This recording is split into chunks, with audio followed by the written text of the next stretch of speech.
இன்றைய வானிலை கடந்த 24 மணி நேரத்தில் தமிழகத்தில் அநேக இடங்களிலும் புதுச்சேரி காரைக்கால் பகுதிகளிலும் மழை பெய்துள்ளது. அதிகபட்சமாக திருவள்ளூர் மாவட்டம் ஊத்துக்கோட்டையில் 8 சென்டிமீட்டர் மழை பதிவாகியுள்ளது. அதிகபட்ச வெப்பநிலை பெரும்பாலான இடங்களில் இயல்பை ஒட்டியே இருந்தது. அதிகபட்சமாக பாளையங்கோட்டையில் 38.8 டிகிரி செல்சியஸ் வெப்பம் பதிவாகியுள்ளது. வானிலை முன்னறிவிப்பை பொறுத்தவரை தென்னிந்திய பகுதிகளில் மேல்நிலவும் வளிமண்டல சுழற்சியின் காரணமாக தமிழகம், புதுவை மற்றும் காரைக்கால் பகுதிகளில் அடுத்த 24 மணி நேரத்திற்கு அநேக இடங்களிலும், நாளை ஒரு சில இடங்களிலும் இடி மின்னலுடன் கூடிய லேசானது முதல் மிதமான வரை மழைக்கு வாய்ப்புள்ளது.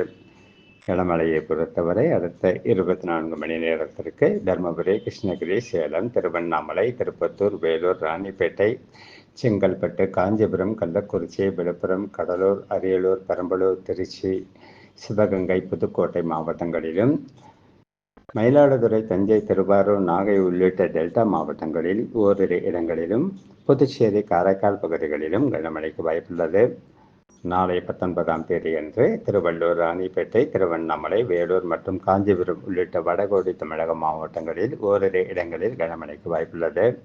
அதிகபட்ச வெப்பநிலை அடுத்த 24 மணி நேரத்திற்கு பெரிய அளவில் மாற்றமின்றியும், நாளை முதல் அதற்கடுத்த 3 நாட்களுக்கு ஒரு சில இடங்களில் இயல்பை விட 2 முதல் 3 டிகிரி செல்சியஸ் அளவுக்கு அதிகமாகவும் இருக்கக்கூடும். சென்னை மற்றும் புறநகர் பகுதிகளில் அடுத்த 24 மணி நேரத்திற்கு வானம் ஓரளவு மேகமூட்டத்துடன் காணப்படும். நகரின் ஒரு சில பகுதிகளில் இடை மின்னலுடன் கூடிய மிதமான மழைக்கு வாய்ப்புள்ளது.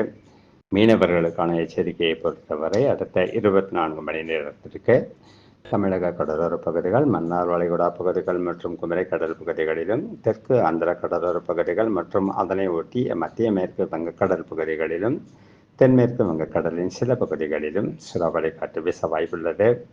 மேலும் 19ஆம் தேதி முதல் 22ஆம் தேதி வரை தென் தமிழக கடலோர பகுதிகள், மன்னார் வளைகுடா பகுதிகள் மற்றும் குமரி கடல் பகுதிகளிலும், வங்கக்கடலின் தென் பகுதிகளிலும், அந்தமான் கடல் பகுதிகளிலும், தென்மேற்கு மற்றும் மத்திய மேற்கு அரபிக்கடல் பகுதிகளிலும் சூறாவளி காற்று வீச வாய்ப்புள்ளது.